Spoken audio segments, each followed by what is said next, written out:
धोखेबाज लड़की की लव स्टोरी। कहते हैं ना, सच्चा प्यार करने वालों को सच्चा प्यार नहीं मिलता। जब हम किसी से प्यार करने लगते हैं तो हम अपना तन मन और धन सब कुछ देने को तैयार हो जाते हैं। कभी भी एक प्रेमी अपनी प्रेमिका का दिल नहीं तोड़ना चाहता है, लेकिन जब प्रेमिका की बात हो तो अलग ही व्यवहार होने लगता है। आज की इस लव स्टोरी में बहुत कुछ देखने को मिलेगा। आखिर एक गर्लफ्रेंड एक आशिक के लिए कितना समर्पित है। महेश और राधिका की लव स्टोरी की शुरुआत। यह लव स्टोरी महेश और राधिका की है। दोनों एक दूसरे से वर्षों से प्यार तो करते हैं, लेकिन इजहार नहीं कर पा रहे थे।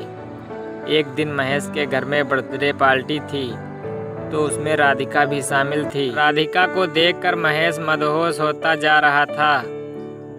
वो सोच ही रहा था, आखिर राधिका को अपने प्यार के बारे में कैसे बताऊं। उतने में राधिका ने उससे उसके घर छोड़ने के लिए कही, तो महेश बहुत ही प्रफुल्लित मन से तैयार हो गया और रास्ते में अपने दिल की बात बताया। तो राधिका बोली, नहीं महेश, मैं आपको भाई मानती हूँ, उम्र में भी छोटी हूँ। तो महेश गाड़ी रोककर राधिका का पैर पकड़ लिया। महेश ने कहा, बस मुझे आपके कदमों में रहना है। आखिर में राधिका मान गई और कॉल और व्हाट्सएप पर बात ना करने का सलाह दिया। महेश भी उसकी हर बात को बिना किसी हिचक के एक्सेप्ट कर लिया। इतने में उसका घर आ गया। महेश ने उसे उसके घर पर छोड़ दिया। अब उसकी लव स्टोरी की कहानी तो शुरू हो गई, लेकिन महेश के मन में कहीं ना कहीं से कॉल पर बात ना करने का गम था। उसे फील हुआ राधिका पहले से ही किसी से अटैच है। मैं उसकी खुशी में बाधा बन रहा हूँ। वो खुश है तो मेरा प्यार खुश है। इतना सब कुछ मंथन करने के बाद महेश ने लड़की से माफ़ी मांगने का फैसला लिया। लगभग 2 दिन बाद महेश ने किसी तरह से लड़की से जाकर माफ़ी मांगी। महेश ने बोला, राधिका मुझे माफ़ कर देना, मैं आपसे प्यार नहीं करता।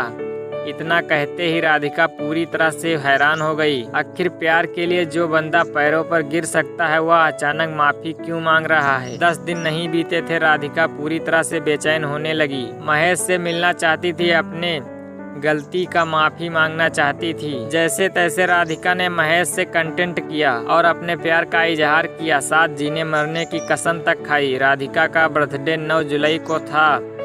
बारिश और तूफान पूरी तरह से मजबूर कर रखी थी। लोगों का आना जाना मुश्किल था। इसके बावजूद महेश ने बर्थडे सेलिब्रेशन के लिए मार्केट जाकर उसके लिए गिफ्ट लिया। उसी रात में मिलने की प्लानिंग भी थी। महेश ने रात के 1 बजे उससे मिलने गया। उसे गिफ्ट देकर उसके माथे पर टीका लगाया, फिर गले जैसे ही लगाना चाहा तो राधिका महेश के ऊपर भड़क गई। सिर्फ इसीलिए प्यार करते हो। महेश एकदम शून्य हो गया, मानो उसके पैरों तले से जमीन खिसक गया हो।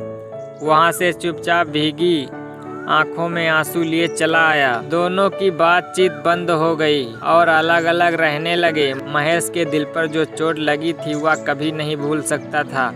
उसके सारे कंटेंट को ब्लॉक कर दिया था।